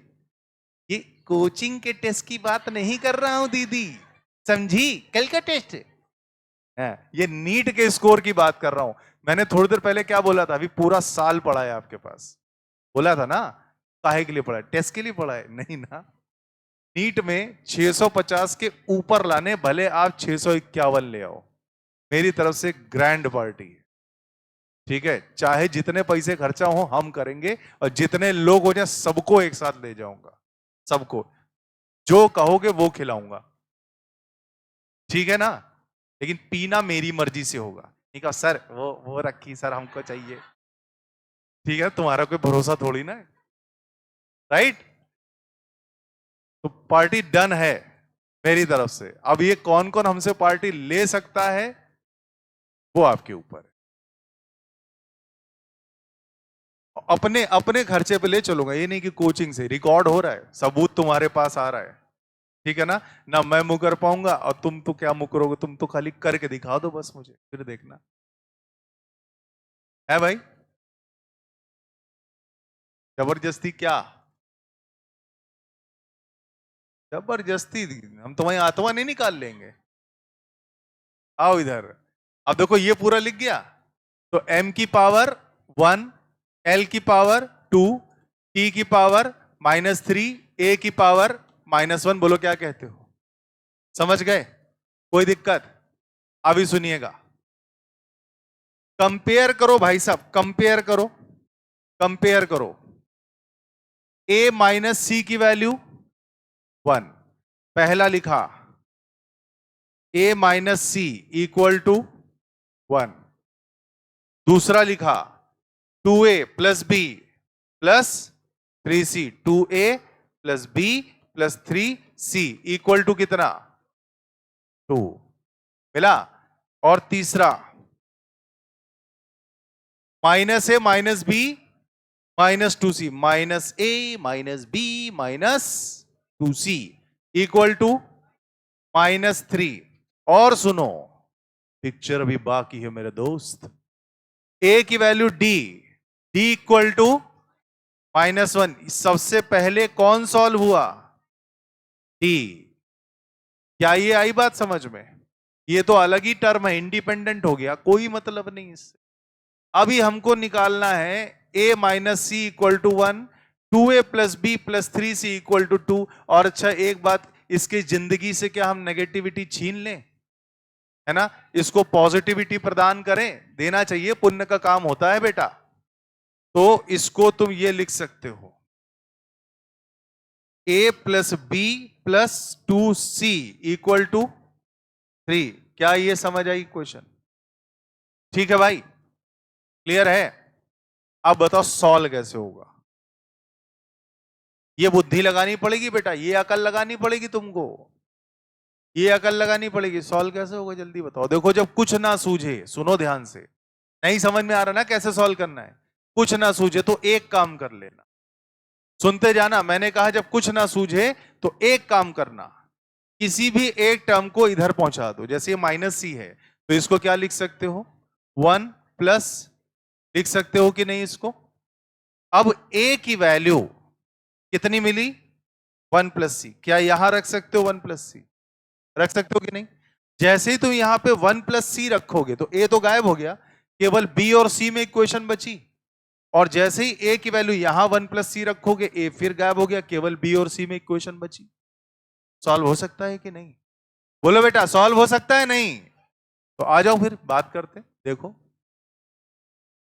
तो मैंने लिखा 2a, ध्यान देना। तो सबसे पहले लिखा बाय इक्वेशन 2, और ध्यान दो क्या लिख रहा हूं, 2a, a क्या लिख रहा हूं? 1 प्लस सी। तो मैंने लिखा 2 times 1 plus c plus b plus 3c plus b plus 3c equal to. तो पहले बताओ ये मैनिपुलेशन समझ आया? दूसरी क्वेश्चन में 2a, a की जगह क्या लगाया? 1 प्लस सी, ये पड़ा हुआ है, इधर आगे आ गया। बोलो भैया, अरे समझ आ रहा है नहीं आ रहा? आ रहा है ना? अब चलो आगे बढ़ते हैं। अब इसको जरा बताओ क्या क्या आएगा। ये हो गया 2, ये हो गया 2c, तो ये हो गया 2 plus 2c plus b plus 3c equal to, अब क्या लगता है आपको 2 से 2 काट दिया जाए? शहीद हो गया 2 हमारा। बोलो बेटा, तो ये कितना आया जल्दी बोलो। b प्लस कितना c, b प्लस कितना c, 5c, यहां लिख देता हूं साइड में आ जाएगा, b plus 5c equal to 0, b plus 5c equal to 0। क्या ये समझ आई क्वेश्चन सबको, जितने यहां मौजूद हो? कोई ऐसा जीवित प्राणी जिसको जरा भी डाउट हो? तुमको बेटा पीछे समझ आ रहा है? आज एकदम अलग बैठे हो तुम जंगल में, हाँ शहर में बैठा करो। अरे कोई नहीं, समझ गए ना? या बैठा करो तो बिल्कुल हमारे से नजर मिलाए रहा करो, ठीक है? कर रहे हो ना काम बढ़िया से, वेरी गुड, बहुत बढ़िया। ये समझ में आ गया? ये समझ में आ गया? सबको क्लियर है? तुम्हें आ रहा है समझ में? है बोलो, हाँ तब ठीक। तो ये कितना हो गया, b plus 5c equal to 0। अभी देखो एक इक्वेशन ये डिब्बे के अंदर तैयार कर देते हैं, अभी एक और आने वाली, कहां से? ये a की वैल्यू क्या इस a में रख दोगे, 1 प्लस c, तो हमने लिखा बाय, अब देखो यार ये वाली इक्वेशन में और ये वाली इक्वेशन में कोई अंतर तो है नहीं, तो मैं इसको इक्वेशन नंबर 3 ही बोल दूं, है ना? माइनस का ही तो फर्क किया हमने, तो ये 3 ही है, तो बाय 3। बहुत ध्यान से देखना एक बार फिर से, a की वैल्यू 1 प्लस सी, बहुत बढ़िया, a की value 1 plus c plus b plus 2c equal to 3। आइए आइए 1 प्लस सी, अब देखो 1 तो उधर चला जाएगा तो क्या बचेगा 2, 1 उधर चला जाएगा क्या बचेगा 2, तो ये आया तुम्हारा b plus 2c plus c कितना 3c, b plus 3c equal to 2। क्या ये समझ में आया?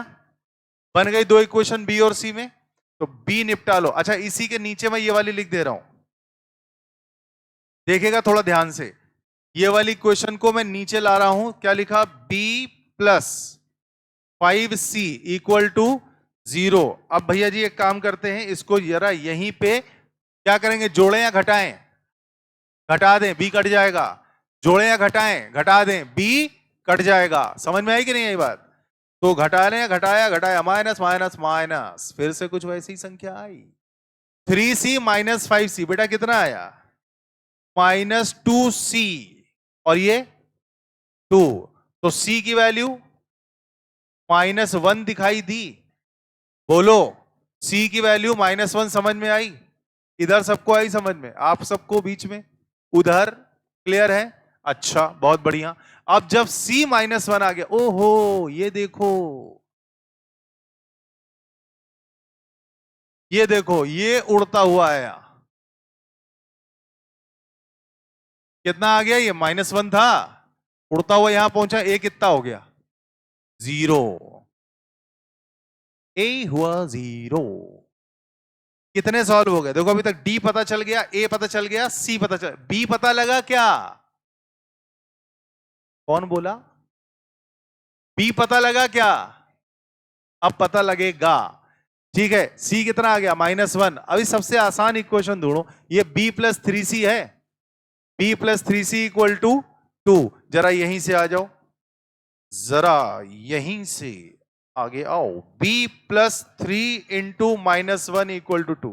क्या कहते हो भाई? b प्लस 3c, c कितना है? अरे c कितना है -1, तो b प्लस 3c, ये समझ गए ना, इक्वल टू 2। बताओ b कितना, b कितना, ना ना b कितना, खड़े हो जाओ खड़े हो जाओ खड़े हो जाओ खड़े हो जाओ। अब बोलो, अब बात करो 1 to 1, नहीं कहते ऐसे, मैं तुमको देख रहा हूं। 5 आया, कैसे आया? हाँ ये -3 हो गया, -3 उड़ के इसके पास आएगा तो बेटा जुड़ जाएगा ना, तो 2 प्लस 3 कितना हो जाएगा 5, तो b कितना आया 5, बैठ जा, बहुत बढ़िया, तो b आ गया 5। अब बताओ क्या तुम आंसर लिख सकते हो? अब क्या आंसर लिख सकते हो? अब तो आ ही जाएगा आंसर, क्या दिक्कत है भाई, क्यों नहीं आएगा आंसर? आओ देखते हैं, आ जाओ आ जाओ आ जाओ आ जाओ आ जाओ, ये रहा, आओ यहीं पे निपटाएं। तो मैंने लिखा v0, डायरेक्टली प्रोपोर्शनल टू, देखो मैं के खा गया, राइट, के उड़ा दिया मैंने, जानबूझ के उड़ा दिया, तो V नॉट डायरेक्टली प्रोपोर्शनल। अब बताओ h की पावर a कितना है, ढूंढ के बताओ, a कितना है 0, तो क्या लिखा h की पावर 0, और सुनो c की पावर b कितना है 5, तो c की पावर 5, g की पावर c कितना है, ये पढ़ा है नीचे देखो -1, और कुछ a की पावर d -1, तो a की पावर -1। अब बोलो क्या बात समझ आई, बोलो बेटा, आया समझ में सवाल, क्या क्लियर है आपको, तुमको बेटा, लिख नहीं रहे हो तुम, लिख लिया है, गुड, तुम्हें आया समझ में, पक्का आ रहा है, कोई दिक्कत तो नहीं है, बस यहीं बैठा करो। हाँ देखो, नहीं आ रहा समझ में, नहीं हो पा रहा, उसमें आपको डरने घबराने की कोई बात नहीं है, ये तो नेचुरल प्रोसेस है। बचपन में चलना सीखे थे तो कम से कम 20-25 बार तो गिरे ही होगे, नहीं तो देख लो छोटे बच्चों को, चलते चलते भट्ट से गिर जाते हैं। इसका मतलब थोड़ी ना कि बच्चा कहेगा पापा हम गोदी में ही रहेंगे, हम उतरेंगे नहीं, जाओ, क्यों, क्योंकि हम गिर जाते हैं। बेटा गिरना संभलना तो बचपन से शुरू हो जाता है, जब हम पूरी तरह से होश भी नहीं संभाल पाते हैं, है ना। आज भी वही चल रहा है, क्या दिक्कत है, नहीं लग रहा सवाल, ना लगे, भाड़ में जाए, कोई दिक्कत नहीं, लेकिन एक बात अपने दिमाग से निकलने मत देना कि मुझे करना है, ये सीधी सी बात है, थकना नहीं, हार नहीं माननी, ये नहीं कि नहीं हो रहा हम पढ़ेंगे नहीं, जाओ, वो तो बहुत आसान होता है, कहां तक भागोगे लेकिन लाइफ में। इतना हो गया। अब जरा कुछ अलग टाइप के क्वेश्चंस पर आ रहा हूं, जो कि आपके नीट के पॉइंट ऑफ व्यू से भी बहुत इंपॉर्टेंट होते हैं।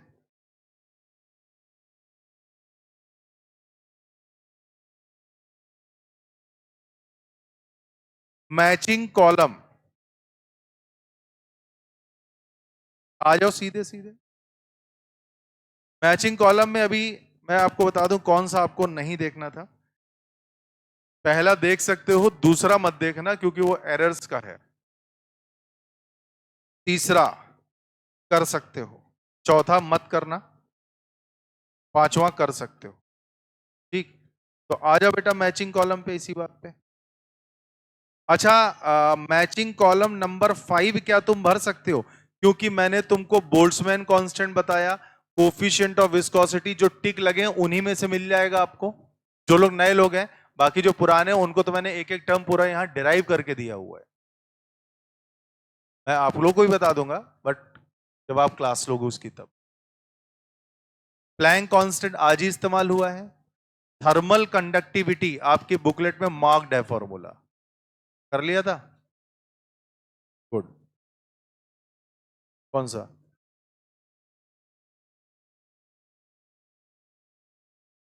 बी, जल्दी में दे गए ना आंसर गलत, मैचिंग कॉलम सच बता रहे हैं बहुत रिस्की होते हैं। बी, बी नहीं है, वेरी गुड। हाँ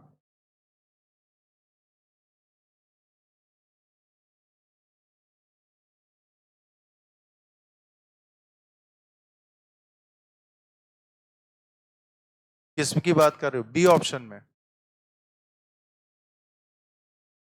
डी की बात नहीं कर रहा हूं, आंसर तो बी है ना तुम्हारा, उसी की बात कर रही हो। अब यार एक एक डराइव करेंगे तब तो बहुत ज्यादा समय हो जाएगा, जो फॉर्मूले लिखे हैं उससे मैच हो रहा है, ये सारे डायमेंशनल फॉर्मूले तुम्हारे दिए गए फॉर्मूले से मैच हो रहे हैं, कोई बात नहीं, अपना ऑप्शन मैच करा के करेक्शन कर लो, सिंपल सी बात है। एक काम करो, इस सवाल को फिर हम कराएंगे आपको फुर्सत में, ये वाला करके दिखाओ, तीसरा सवाल, तीसरा करो फिर, अगर किसी में करेक्शन है तो अभी करेक्शन देने का समय नहीं है, क्योंकि समय ऑलरेडी हो चुका है। हाँ लेकिन आप बताओ, यार आज भी समय पता नहीं चला, लेकिन चलो कोई बात नहीं। तीसरा, तीसरा एंगुलर मोमेंटम, एंगुलर मोमेंटम पहला आया। एंगुलर मोमेंटम का जो फॉर्मूला होता है, आप उसको वैसे तो एल से दिखाते हैं, लेकिन फिलहाल अभी आप एम लिखो। एंगुलर मोमेंटम का फॉर्मूला होता है mvr, क्या फॉर्मूला होता है? mv/r, m मास, v वेलोसिटी, r लेंथ, मतलब ये द्रव्यमान, ये वेग और ये लंबाई। तो m यानी आपको पता ही है m से दिखाते हो, v आपको पता ही है lt -1 से दिखाते हो, और लंबाई यानी r हो गया l। तो बेटा क्या बना? ml2t-1। ये आ गया तुम्हारा dimensional formula of angular momentum. Hindi में इसको कहते हैं कोणीय संवेग। याद रखिएगा ये नाम, हिंदी में कहते हैं कोणीय संवेग। इसका विमी फॉर्मूला, विमी सूत्र होता है ml2t-1। क्या मेरी बात समझ आ गई? क्या भाषा से रिलेटेड किसी को कोई दिक्कत हो रही है? ईमानदारी से बता रहे हो ना मेरे को? बोलिए बेटा, अरे बोलो, कुछ तो बोलो भाई। क्लियर है? गुड। उसके बाद आता है टॉर्क। टॉर्क हम सबको मालूम है क्या होता है बेटा फॉर्मूला? टॉर्क मतलब हिंदी में कहते हैं बल आघूर्ण। याद रखिएगा, बल आघूर्ण। उसको किससे दिखाते हो? टाउ से। क्या लिखोगे? Force into r. ये है टॉर्क, और हिंदी में बोलते हैं बल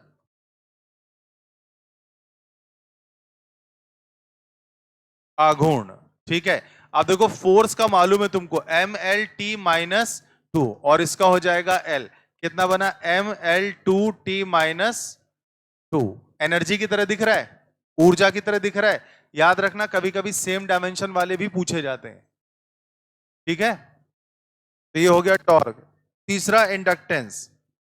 तीसरा इंडक्टेंस फॉर्मूला होता है वैसे फाइज इक्वल टू Li, उससे डराइव कर सकता हूं, बट आपके पास यहां लिखा होगा, विद्युत वाले में देखिएगा, इलेक्ट्रिसिटी वाले में देखिएगा, ऊपर से 1 2 3 4 5 6 7 8वें नंबर पे पड़ा है कोफिशिएंट ऑफ सेल्फ इंडक्टेंस, स्वप्रेरण गुणांक। मिला बेटा आपको? मिला? यूनिट है हेनरी, जिसको लिखते हैं वोल्ट सेकेंड एम्पियर। क्या फॉर्मूला मिल रहा है? m1l2t-2a-2। a-2 है, ध्यान दो। राइट, एल भी आ गया तुम्हारे पास। अब क्या बचा? Latent heat. लेटेंट हीट आपके पास में, वैसे Q is equal to ml बहुत बेसिक सा फॉर्मूला होता है, अगर नहीं दिखता है तो मैं जरूर बताऊंगा। हिंदी में कहते हैं गुप्त ऊष्मा। अब बताओ कहीं दिखता है? यस है, हीट वाले में मिलेगा, ऊष्मा वाले में मिलेगा, जिसमें मैंने एक भी टिक नहीं लगवाया था। Latent heat L, m0l2t-2। याद है? m0l2t-2। एक्चुअली इसका बड़ा बेसिक सा फॉर्मूला होता है, Q is equal to m into L। ये फॉर्मूला, Q होती है हीट, ऊष्मा, ये होती है हीट, और ऊष्मा मतलब क्या हुई? हीट मतलब क्या हुई? एनर्जी हुई ना। ये हो गया मास यानी द्रव्यमान, और ये लेटेंट हीट है, गुप्त ऊष्मा।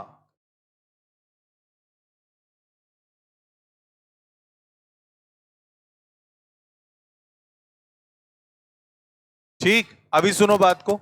L को किनारे करोगे तो ये आ जाएगा तुम्हारा Q/m। अब अगर डायमेंशन लिखते हो तो ये हीट है, मतलब एनर्जी है। अभी अभी देखियो, ये पड़ी है, एनर्जी से तो मैच हुआ था, ml2t-2, ml2t-2 divide by mass यानी कि m। अब देखो अपने आप आ रहा है, मास से मास कट गया, मास से मास कट गया, तो ये L आया तुम्हारा m0l2t-2, और इसको आप ये भी लिख सकते हो केवल L2t-2। क्या मेरी बात आ गई समझ में? अब बताइए कौन सा मिला? पहला वाला मिला है? A का 2, B का 1 आ रहा है यार। टॉर्क ध्यान दो, पहला पहला फर्स्ट मैच हो गया सबका। बोलो बच्चों, ठीक।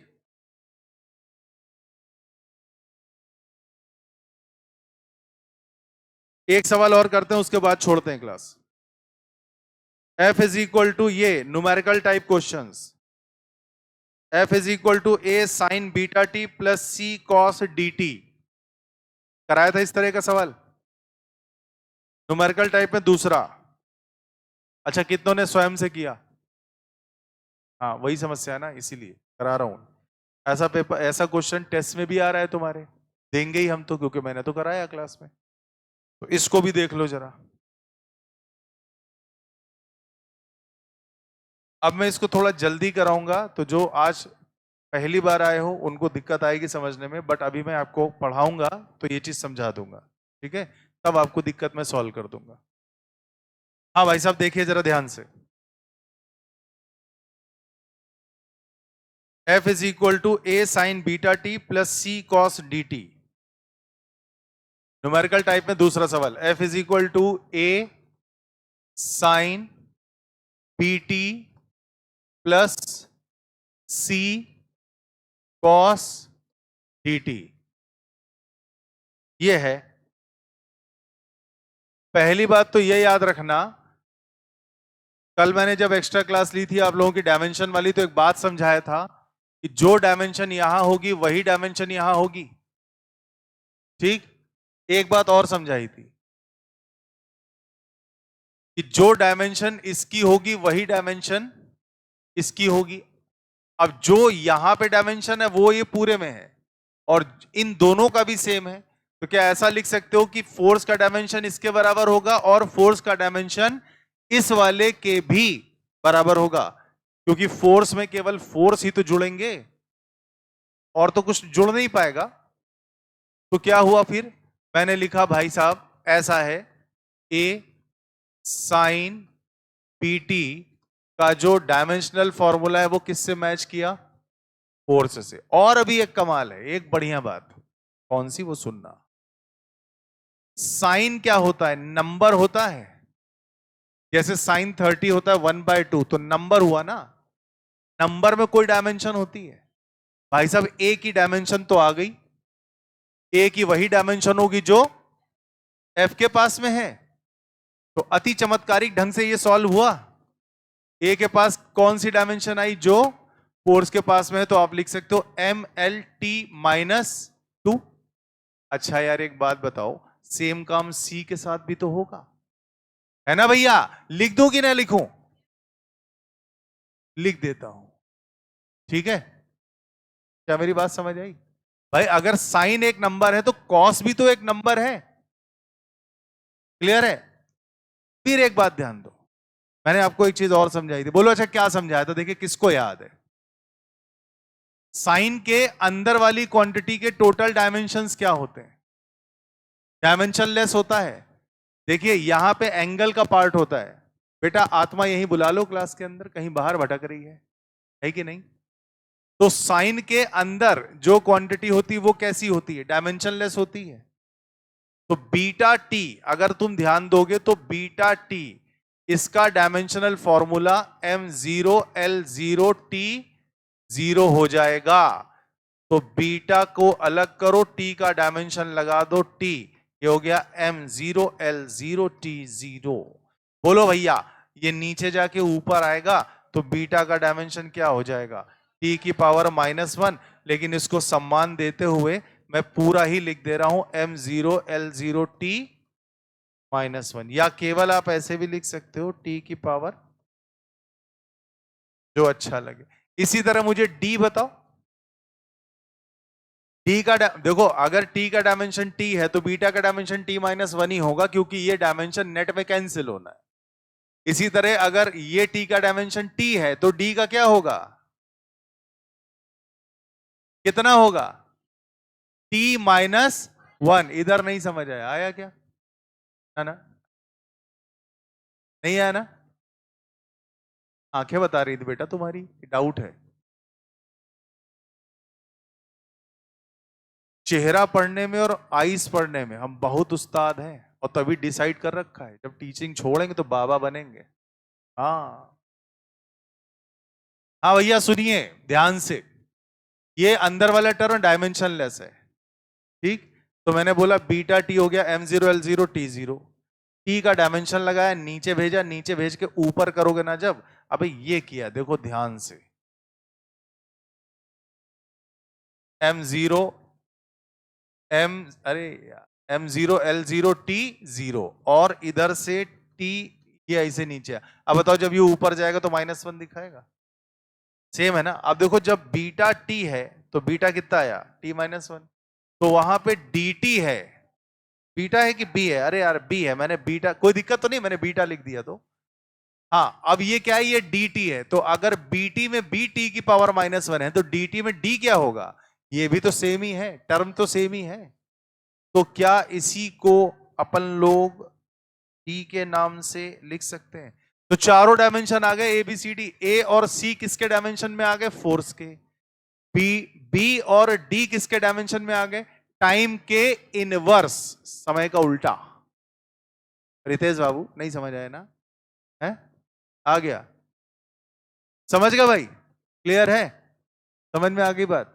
चलिए तो आज की सभा बेटा यहीं समाप्त करते हैं। और जो लोग आज